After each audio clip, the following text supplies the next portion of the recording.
Hello friends हम MP exams की preparation कर रहे हैं और इस वीडियो से हम एमपी की राज व्यवस्था और प्रशासन देखेंगे।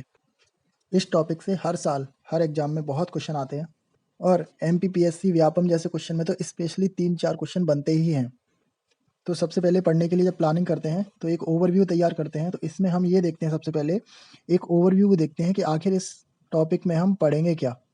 सबसे पहले नंबर 1, मैं जल्दी से एक एमपी का रफ मैप बना लूँ।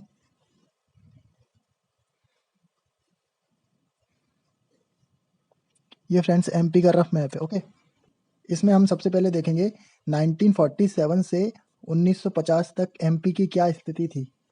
जैसे आपको पता है 1947 में हमारा देश आज़ाद हुआ, तो ब्रिटिशर्स जब छोड़ के गए तो एमपी में क्या स्थिति थी। आगे हम देखेंगे कि ये पहले सेंट्रल प्रोविंस और बरार हुआ करता था और इस पूरे को सेंट्रल इंडिया बोलते थे।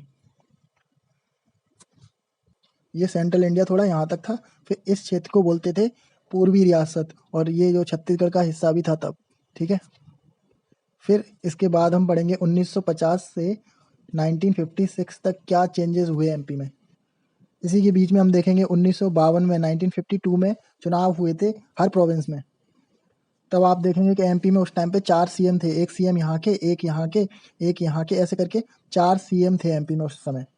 आज़ादी के बाद ही स्टेट ABCD पार्ट में डिवाइड हुए थे, तो हमारा एमपी कैसे बटा था ये डिटेल देखनी पड़ेगी। और ये चारों सीएम पूछते हैं कि पहले सीएम कौन थे, कहाँ के थे, ये डिटेल देखेंगे। अब चारों सीएम थे तो हर जगह विधानसभा भी बनी थी, तो फर्स्ट स्पीकर कौन थे ये सब पूछते हैं, है ना।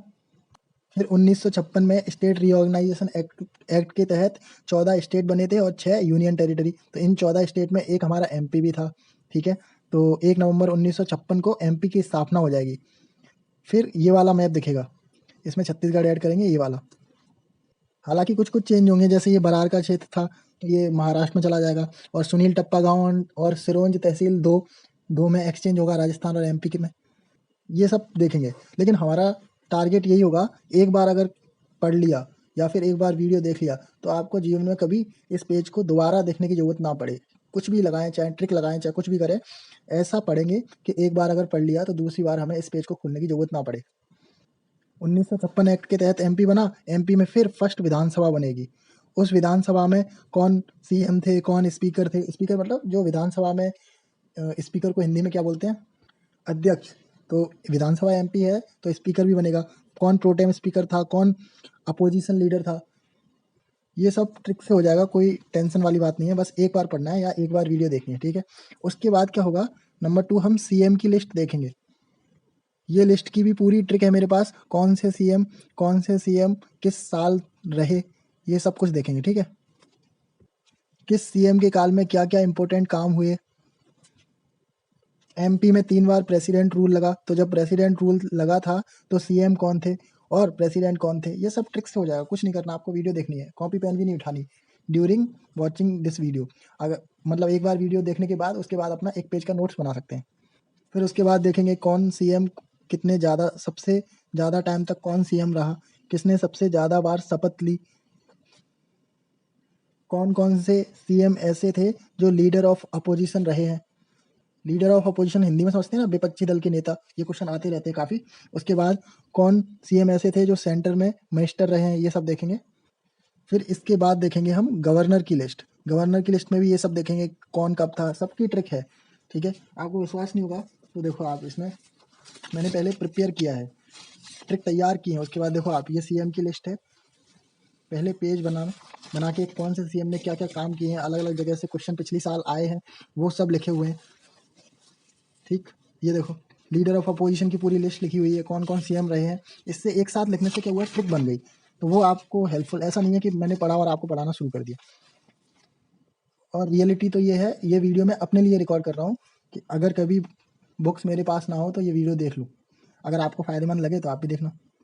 जब ये विधानसभा से रिलेटेड सब पढ़ ही रहे हैं तो इसी के दौरान हम विधानसभा बिल्डिंग के बारे में भी पढ़ेंगे, विधानसभा बिल्डिंग की डिटेल, इससे भी क्वेश्चन अब पूछने लगे हैं। फिर नेक्स्ट हम देखेंगे high court of Madhya Pradesh. इसमें थोड़ा सेंटर का भी देखना पड़ेगा, क्योंकि हमें पता है 28 स्टेट हैं, लेकिन पूरे 28 स्टेट में हाई कोर्ट तो है नहीं, तो कहाँ कहाँ हाई कोर्ट नहीं है, कौन स्टेट दो दो स्टेट को देखता है, कौन सा हाई कोर्ट, ये सब। उसके बाद हाई कोर्ट देख रहे हैं तो चीफ जस्टिस कौन रहे हैं हाई कोर्ट में। फिर जब चीफ जस्टिस की लिस्ट देखेंगे तो इनमें से कौन से चीफ जस्टिस सुप्रीम कोर्ट के जज बने हैं या फिर आगे जाके CJI बने हैं, चीफ जस्टिस ऑफ इंडिया। ये सब पढ़ने के बाद हम देखेंगे मुख्य सचिव, चीफ सेक्रेटरी ऑफ स्टेट। मुख्य सचिव का क्या काम होता है, बहुत इंपॉर्टेंट पोस्ट है। जैसे आपको पता है CM और उनकी काउंसिल ऑफ मिनिस्टर है, ठीक है। और इधर है अपना राज्य प्रशासन, जिसमें सारी प्रशासनिक सेवाएं हैं। ये इन दोनों के बीच में जो समन्वय बनाने का काम करता है वो करता है मुख्य सचिव। इन दोनों में बहसबाजी ना हो जाए।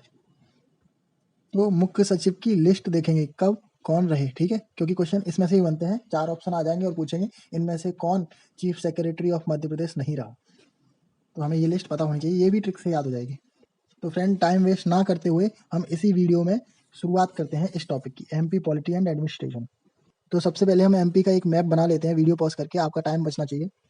ये MP का मैप बना लिया। ये तो अभी का मैप है, लेकिन आपको पता है पहले ये छत्तीसगढ़ भी MP का पार्ट हुआ करता था, ठीक है। तो 2000 में ये मैप था, ये MP एंड छत्तीसगढ़। लेकिन अभी हम बात कर रहे हैं 1947 की।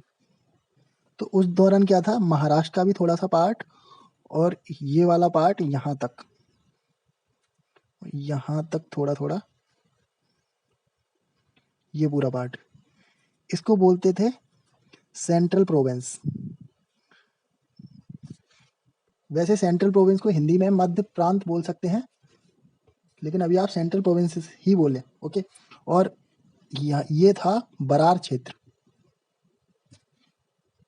इस पूरे पार्ट को बोलते थे सेंट्रल इंडिया, थोड़ा सा ये भी सेंट्रल इंडिया। इसको बोलते थे पूर्वी रियासत, ये वाला क्षेत्र पूर्वी रियासत, जो ये बाउंड्री पर यहाँ तक थी, ओके। तो ब्रिटिशर्स जब भारत छोड़ के गए उससे जस्ट पहले आपको पता होगा इंडिया में कुछ पार्ट पर डायरेक्ट ब्रिटिशर्स राज कर रहे थे। हम अखंड भारत की बात कर रहे हैं, यानी ये पाकिस्तान भी मिला लो। तो कुछ भाग पर इंडिया में डायरेक्ट ब्रिटिशर्स गवर्नमेंट राज कर रही थी और कुछ पर थे राजे रजवाड़े, जिनको ट्रीटी के तहत अपने में मिला लिया था ब्रिटिशर्स ने। तो MP में डायरेक्ट जिस जगह शासन कर रहे थे ब्रिटिशर्स लोग, वो था सेंट्रल प्रोविंस और बरार का क्षेत्र, ये पूरा क्षेत्र रेड वाला। और यहाँ पे थे राजे रजवाड़े, सेंट्रल इंडिया और पूर्वी रियासत, इस क्षेत्र में थे राजे रजवाड़े। तो हम यहाँ लिखते हैं, सबसे पहले है सेंट्रल प्रोविंस, इंग्लिश में ही लिखेंगे, एंड बरार। इसमें डायरेक्ट ब्रिटिशर्स का कंट्रोल था। तो ये जस्ट 1947 के प्लस की तस्वीर है, ओके। फिर कुछ दिन बाद क्या हुआ, हमारा संविधान लागू हुआ 26 जनवरी 1950 को। अंग्रेज चले गए तो साथ में उनकी अंग्रेजी भी चली गई। सेंट्रल प्रोविंस को हम मध्य प्रदेश बोलने लगे। अब ध्यान देना, ये मध्य प्रदेश आज के मध्य प्रदेश से बिल्कुल अलग था। ये इस वाले पार्ट को हम मध्य प्रदेश बोल रहे हैं, सिर्फ इस वाले पार्ट को।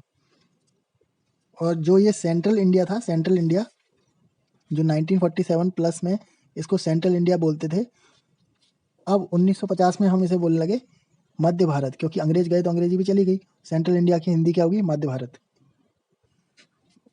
1947 के बाद, आज़ादी के बाद, राजे रजवाड़े कुछ अपने मन की कर रहे थे तो भोपाल स्टेट अलग से बना लिया, ठीक है। उसी तरह यहाँ के क्षेत्र ने, बुंदेलखंड और बघेलखंड के क्षेत्र ने मिलके विंध्य प्रदेश बना लिया। जैसे ही अंग्रेज लोग गए वैसे ही भोपाल स्टेट तो आप समझ ही गए होंगे, ये भोपाल के आसपास बना लिया होगा, और विंध्य प्रदेश इस क्षेत्र को बना लिया। तो एक तरह से देखें तो MP 4 भागों में टूटा हुआ है। इसको बोल रहे हैं मध्य प्रदेश, ये वाले क्षेत्र को, इसको मध्य भारत, इधर भोपाल स्टेट हो गया नंबर 3 और नंबर 4 विंध्य प्रदेश, ठीक है।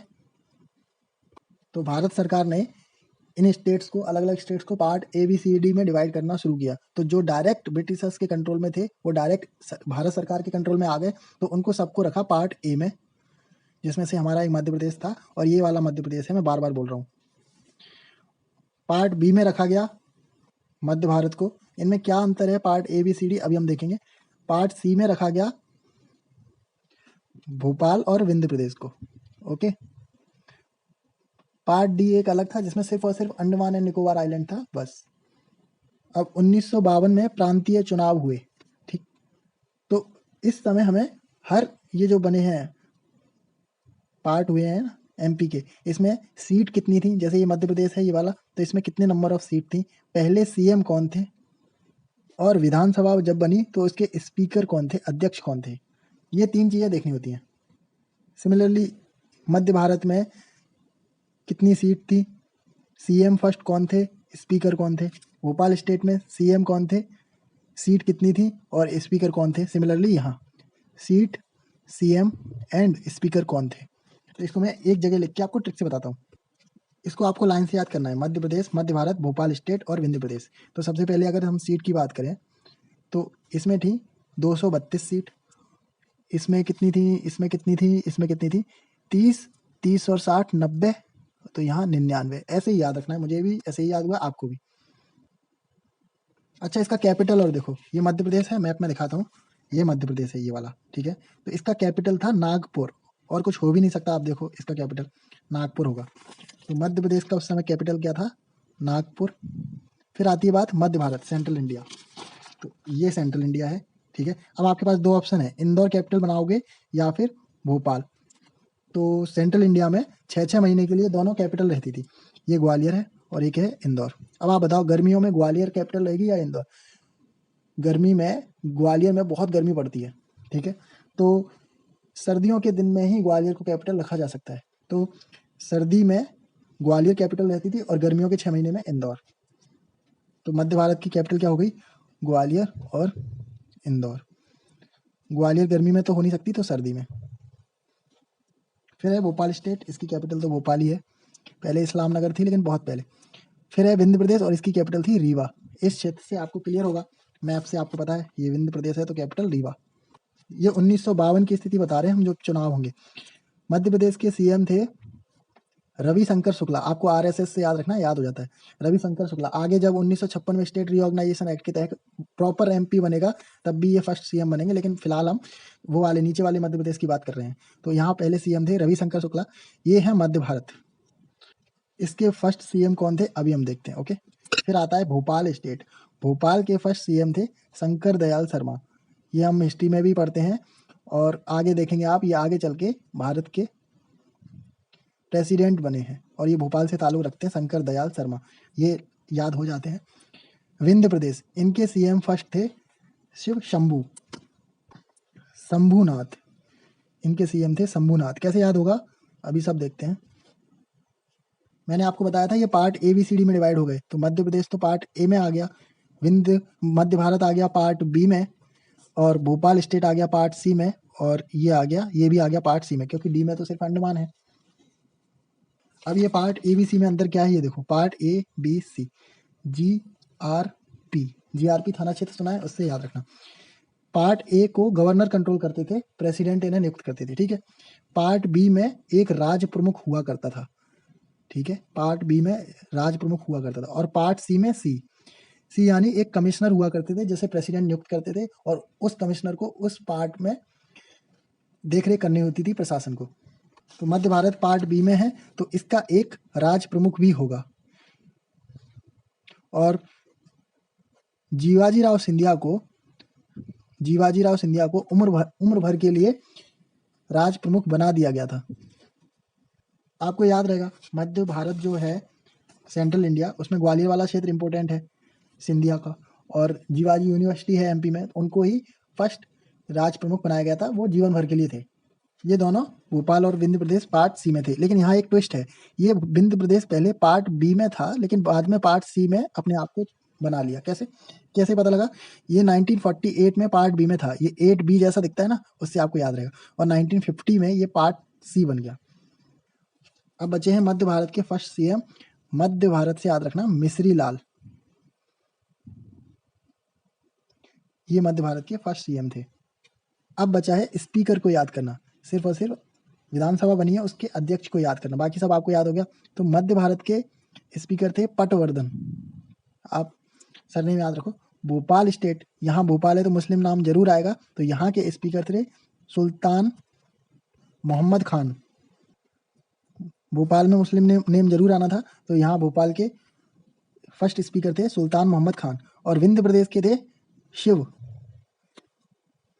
पूरा नाम है शिवानंद। कैसे याद रखेंगे, शिव शंभू, ऐसे याद रहता है। ये स्पीकर हैं और ये है सीएम। फिर फ्रेंड्स आपको पता है धीमे धीमे क्या होगा कि भाषाई आधार पर राज्यों को तोड़ने की मांग तेज हो जाएगी। आपको पता है जैसे ये इंडिया है, इंडिया का एक रफ मैं बना देता हूँ। जैसे एक इंडिया है, तो भाषाई आधार पर स्टेट को बांटने की मांग तेज हो गई। श्री राम पोट्टू श्री रामुलु ये अनशन पर बैठ गए क्योंकि इन्हें आंध्रा स्टेट बनाना था। तो उसके बाद जेवीपी कमेटी बैठी, सब लोगों ने मना कर दिया क्योंकि भाषा के आधार पर अगर इंडिया को तोड़ते तो इंडिया में 600 भाषाएं हैं, तो इंडिया 600 भाषाओं में टूट जाता, इसलिए भाषाई आधार पर स्टेट डिवीजन नहीं हो सकता था। लेकिन पोट्टू श्री रामुलु ने बोला आंध्रा स्टेट भाषाई आधार पर बनाओ, और ये अनशन पर बैठ गए और इनकी मृत्यु हो गई। तो सरकार के ऊपर दबाव बना, तो 1956 में स्टेट रीऑर्गेनाइजेशन एक्ट आया, जो 1955 में ही सेट हो गया था। एक साल में इन्होंने अपनी रिपोर्ट पेश की, उन्होंने कहा भाषाई आधार पर डिवाइड किया जा सकता है इंडिया को, और 14 स्टेट बना दिए और 6 यूटी बना दी। इन 14 स्टेट में एक था हमारा एमपी, लेकिन ये वाला एमपी अब सिर्फ और सिर्फ ये वाला एमपी नहीं है, अब ये वाला एमपी है जो एमपी और छत्तीसगढ़ को मिला के बरार वाला क्षेत्र चला गया महाराष्ट्र में। ये पूरा हिंदी भाषी जिले, ये वाला पार्ट मराठी बोलता था तो ये हट गया, ये इसके हिंदी भाषी जिले 17 हिंदी भाषी जिले मिलाकर पूरा सेंट्रल इंडिया मिलाकर और ये पूर्वी रियासत मिलाकर एमपी बन गया। बस इतना याद रखना, सुनील टप्पा गांव और सिरोंज तहसील में एक्सचेंज हुआ, सिरोंज तहसील एमपी में आ गई। तो 1 नवंबर 1956 को हमारा एमपी बन गया। ये कौन सा वाला एमपी है? ये वाला एमपी, ये छत्तीसगढ़ को भी मिला लो, ये एमपी बन गया। ओके, तो चुनाव तो 1957 में होने थे, 52 के 5 साल बाद, लेकिन 1 नवंबर 1956 को ही हमारी विधानसभा बैठ गई, और उसे बोलते हैं हम first Vidhan Sabha of Madhya Pradesh. उसमें टोटल कितनी सीट्स रखी गई? 288, 288। लेकिन हमें एक बात पता है फ्रेंड्स कि अभी हमारे एमपी में कितनी विधानसभा सीट है? 230। जब छत्तीसगढ़ अलग नहीं हुआ था 2000 में, तब कितनी सीट थी? 320। कैसे याद है? बस 2-3 को एक्सचेंज किया है, सिंपली याद होता है, ठीक है। और सबसे पहले हम देख रहे हैं 288, तो 288 से 320 सीट्स कब हुई? तो यही याद कर लो, 288 से एक बार 296 हुई थी और उसके बाद 320। ये कब हुआ था? 1967 के इलेक्शन में, और ये हुआ था 1977 के इलेक्शन में, ठीक। डायरेक्ट याद रखना ये। अब 2 मिनट कंप्लीट लगेंगे इसको कंप्लीट करने में, फर्स्ट विधानसभा को, ठीक है। तो पहले सीएम कौन बने? मैंने आपको बोला था ये आरएसएस, क्या नाम था इनका? रविशंकर शुक्ला, ये फर्स्ट सीएम बने। हमारे सारे फ्रेंड इनको रविशंकर सागर बोलते हैं क्योंकि इनका जन्म सागर में हुआ था। वो हम सीएम की लिस्ट देखेंगे तब ऐसी ऐसी ट्रिक्स देख लेंगे, ठीक है। अब एमपी एक नया विधानसभा आया, इसके गेट खुलेंगे, तो गेट खुलने के लिए स्पीकर चाहिए, तो फर्स्ट स्पीकर हम अध्यक्ष लिखते हैं, ठीक है। अध्यक्ष कौन थे? कुंजी लाल दुबे, क्योंकि विधानसभा के गेट खोलने के लिए कुंजी चाहिए ना, चाबी, तो कुंजी लाल दुबे। तो अध्यक्ष अंदर चले गए, उसके बाद कौन जाएगा? उपाध्यक्ष। तो फर्स्ट उपाध्यक्ष कौन थे? ये भी वेरी वेरी स्पेशल पर्सन है, क्योंकि तुरंत सेकंड नंबर पर इन्हीं की एंट्री हो रही है, ठीक है। तो वेरी वेरी स्पेशल पर्सन है उपाध्यक्ष भी। इनका नाम था विष्णु विनायक सरवटे, हम पूरा नहीं लिख रहे हैं लेकिन बोल रहे हैं, Vishnu Vinayak Sarwate, very very special person. अब पेपर में क्वेश्चन आएगा फर्स्ट अध्यक्ष कौन थे? ऑप्शन था वेरी वेरी स्पेशल, यानी विष्णु विनायक सरवटे, तो बच्चे तुरंत विष्णु विनायक सरवटे तो टिक लगा देते। ध्यान रखना ये उपाध्यक्ष है, क्योंकि स्पीकर तो कुंजीलाल दुबे है ना। फर्स्ट प्रोटेम स्पीकर थे काशी प्रसाद पांडे। आप थोड़ा भी राजनीति से रिलेटेड है तो आप जानते होंगे, लेकिन हमारा लक्ष्य ये है कि हमें दूसरी बार ये पेज पढ़ने की जरूरत ना पड़े, तो इसके लिए भी हम ट्रिक लगाते हैं। देखो इसमें नाम में क्या आ रहा है? प्रो टीम, यानी कि प्रो टीम लीडर है। कोई भी गेम खेलते हैं, 4 लोगों का गेम हो तो उसमें 3 मान लो कि बॉट हैं, मतलब कम खेलने वाले, और एक अच्छा प्लेयर है, तो उसे बोलते हैं भाई प्रो टीम लीडर है, ये प्रो टीम। तो इसी में हम ट्रिक लगा देते हैं प्रो टीम लीडर। तो जब 3 बंदों को कुछ हो जाता है गेम में, तो प्रो टीम लीडर कार से बचाने आता है, कार से, तो उससे याद रहेगा काशी प्रसाद पांडे, काशी, ठीक है। हालांकि ट्रिक थोड़ी वीक है, लेकिन एक बार हो गया तो हो गया। प्रो टीम लीडर काय से आता है? कार से। और वैसे भी आपको बताइए ट्रिक व्रिक सब बेकार की बातें हैं, सिर्फ शुरू में याद रखने के लिए है। अभी हम सीएम वगैरह की लिस्ट देखेंगे तो काशी प्रसाद पांडे इजीली याद हो जाएंगे। पहली विधानसभा 1956 में लगी थी मिंटो हॉल भोपाल में, लेकिन ये सब हम बिल्डिंग वाले टॉपिक में कवर करेंगे, बस एक आइडिया है। और अभी एमपी में कौन से नंबर की विधानसभा चल रही है? 15वें नंबर की विधानसभा चल रही है, ठीक है। एक चीज़ आप और याद रखो, जैसे स्टेट में विधानसभा होती है और विधान परिषद होती है, जरूरी नहीं है विधान परिषद हर जगह हो, ठीक है। जैसे सेंटर में जैसे राज्यसभा होता है, अपर हाउस, और लोकसभा होता है, ऐसे ही स्टेट में विधानसभा और विधान परिषद होती है। लेकिन विधान अभी की स्थिति देखें तो सिर्फ और सिर्फ 6 जगह ही विधान परिषद है। तो उसको कैसे याद करेंगे? जैसे एक एमपी इंडिया का रफ मैप बनाओ, ठीक है। ये रफ मैप बना दिया इंडिया का। अब आप पूछते हैं कि सिर्फ और सिर्फ 6 जगह ही विधान परिषद है, विधानसभा तो सब जगह है लेकिन विधान परिषद सिर्फ 6 स्टेट में है, तो इसको कैसे याद करेंगे? कुछ लोग यूट्यूब में ट्रिक बनाते हैं, लेकिन हमें क्या करना है, 1 2 3 4 यूपी बिहार, ये 6 स्टेट में विधान परिषद है। तो इसी से आपको याद आ जाएगा, ये महाराष्ट्र है इधर, यहाँ क्या है कर्नाटक है, और यहाँ क्या है आंध्र प्रदेश, और जहाँ जहाँ आंध्र प्रदेश जाएगा वहाँ वहाँ तेलंगाना तो जाएगा ही जाएगा। तो इन 6 स्टेट में विधान परिषद है, यानी कि एमपी में विधान परिषद नहीं है, सिर्फ इन्हीं 6 स्टेट में है। मैंने जीवन में इतना बड़ा वीडियो पहली बार बनाया है। अगर आप इसको लाइक करेंगे, मतलब आपको पसंद आता है, तो मैं सीएम की लिस्ट का भी वीडियो बनाऊंगा, और मतलब सारे ही कंप्लीट करेंगे। ओवरव्यू में मैंने देखा, अगर आप लाइक भी नहीं करेंगे तब भी मैं बनाऊंगा, क्योंकि मेरे रिवीजन के लिए। Thank you.